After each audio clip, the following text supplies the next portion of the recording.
I've got a problem. I've got a fencing longsword, but it's got no hilt. And I'm gonna make a weird one.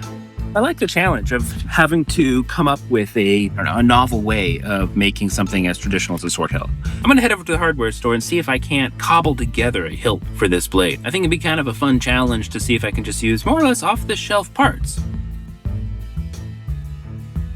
I'm back from the store and I've got, well, I didn't get the sword blade at the store, but this is the blade we're gonna be working with. I got a cap, close nipple reducer, and a plug. The first step is going to be to grind this flat, prepare it, and then drill and tap that.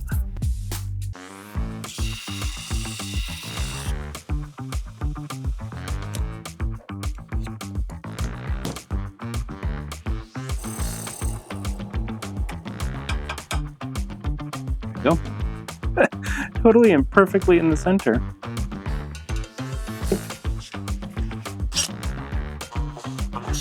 Oh! Okay. So what happens here is all of these get assembled. Here's the cap. It's going to go on there. This will go on here. And then the plug will go in. Oh, that's a bummer. See that? Oh, I totally crushed those threads. Nobody was paying attention. I went to the store and I got another cap. And I did a better job drilling the hole. Still not perfectly in the center, but at least it threads onto the tang properly. I can do this. Look, here's the sword. There's our all threads on there. This thing's looking like a pipe bomb. There we go. I think I'm gonna finish up the pommel here because I have some ideas. But first I have to clean up all the abuse that I gave this thing when I was tightening it down.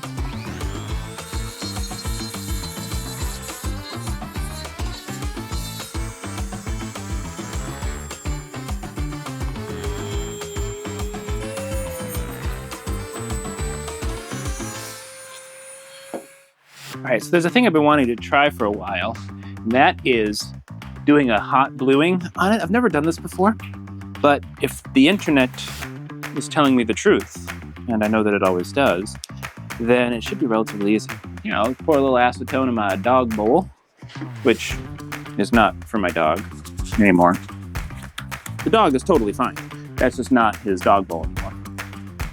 Get all the grease and dirt and dust and grime off of this little guy. All right, next thing to hot blue this, I think it's critical to have a pineapple container and some old chicken frying grease. All right, so now we just have to cook it.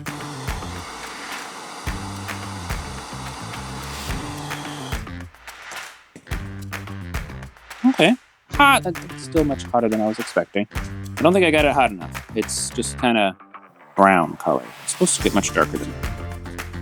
It has the benefit of smelling like fried chicken, so that's cool.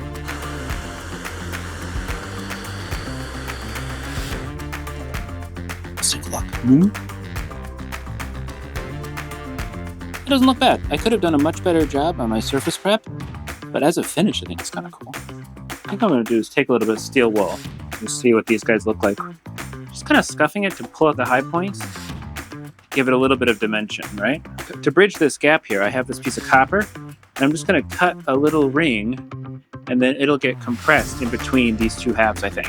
I'm kind of excited for that. Like that. Okay, bandsaw. Be right back. Okay, that was quick. All right, so if I did this right, turn it off, put that on. Okay, there we are. Pommel.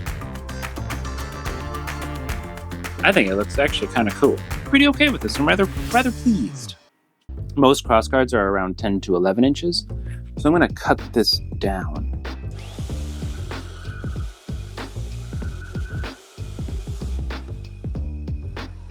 There we go. Now it's 11 inches long.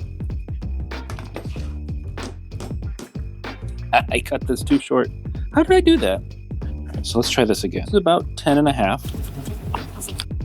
Let's switch units here so life is sane. All right, it's about 25. So we're going to have 12 and a half on either side. All right, we've gone from imperial to metric. Wasn't that hard, United States? We can just do it. I'm going to drill a hole here, cut out the middle with a Dremel or whatever seems indicated.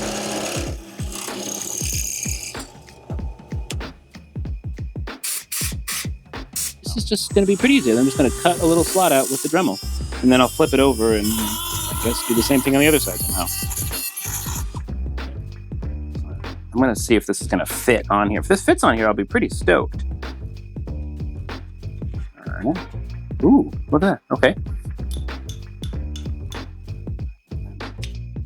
Hey, that actually fits pretty darn well. Oh, I'm kind of pleased with that. I mean, you can see like where the screw hole is and stuff. And on the back side, I really screwed up the alignment of the hole and stuff. But I think once the grip is on there, you won't see it. It's gonna cover that. All right. We are surprisingly on our way to have a sword. Now, how much metal dust do you think is in my coffee? Probably more than I should drink.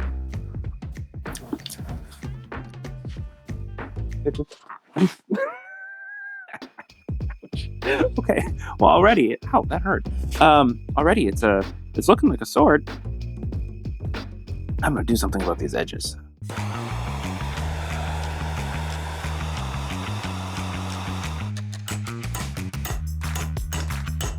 I wish I had my big hammer. Where did it go? Found my big hammer. My camera died, but I just kept working anyway. So I'm gonna do this side, and you guys get to see how this side turns out.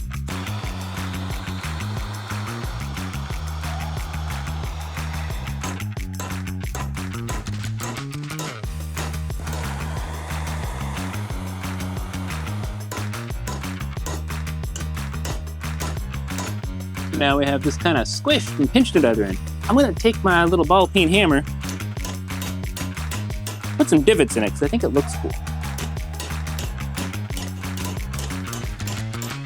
So now we have this kind of cool, that's hot still. I don't know, I think it's kind of this cool little peen pounded look.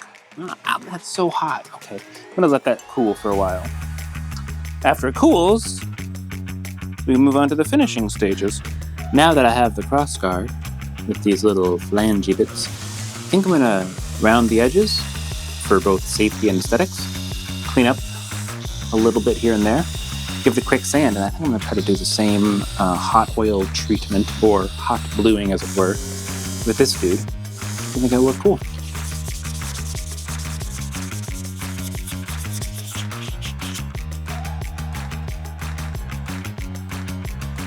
Gotta hot glue this dude.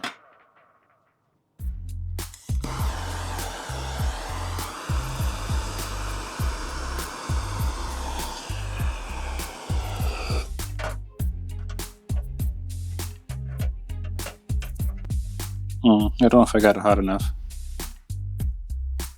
All right, I've tried and failed a few times to get a decent blue on this, so I think I'm just gonna get the oil out, give it a quick little buff, and call it good for now. Let's see how a little bit of gray Scotch-Brite works on it. Let's look. Okay, that actually isn't that bad. All right, that actually looks kind of nice because it pulls out the detail in here. To hold on to this sword, I'm going to have a handle. That handle is going to be made out of wood. What kind of wood? I don't really know, but I think it kind of looks cool. If you recognize what kind of wood this is, let me know in the comments. I got it from a buddy who works at an outdoor furniture company. I cut 3 pieces, 2 for some handle cheeks, and then 1 to be used as spacers.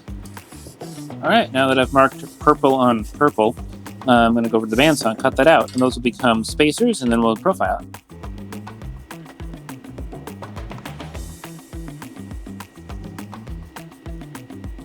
See, now this slides in here, and we can also then put this on, and the blade can still slide in and out. That's good. So we can disassemble and reassemble it as necessary. Good. So now a little bit of glue, a little bit of super glue to temporarily hold it while we get the clamps on and all that jazz, and we're good. All right, I'll let this dry for a while, and then I'll come up and deal with the mess that I've made for myself. Well, we got the pommel more or less done. We've got the crossguard more or less done. And the handle's glued up, but it kind of is just a giant block of wood right now. So now I get to turn this into a handle, which means that this is like really getting close to being a sword, which I'm very, very stoked for. So I think I'm gonna just kind of just freehand a general profile on here and then grind away at it until either I grind through it and ruin it and have to start over, or ideally, I actually generate something that looks like a nice sword handle. So, stoked for that.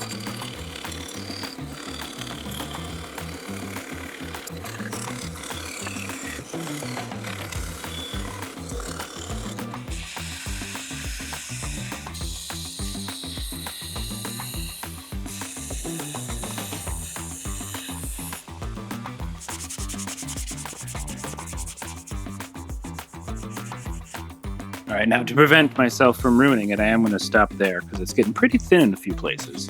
What I want to do now is cover up the top of the nut on the pommel. I don't really like the way that it looks.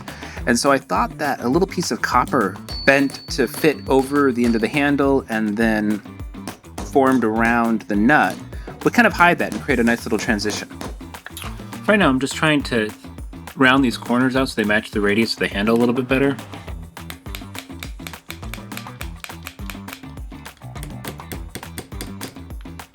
Now, this doesn't fit as nicely as I would like it to, but I'm also kind of tired of working on it, so I think I'm going to just put some epoxy or something in there and kind of hold it in place. All right, so the next thing I'm going to do is put a little finish on this guy, and for that, I'm going to use this 12-year-old can of Waterlox.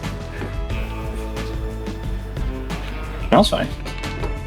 I love that first coat of oil that you put on a piece of wood. It just makes the grain pop and everything looks so rich and wonderful. It never gets old.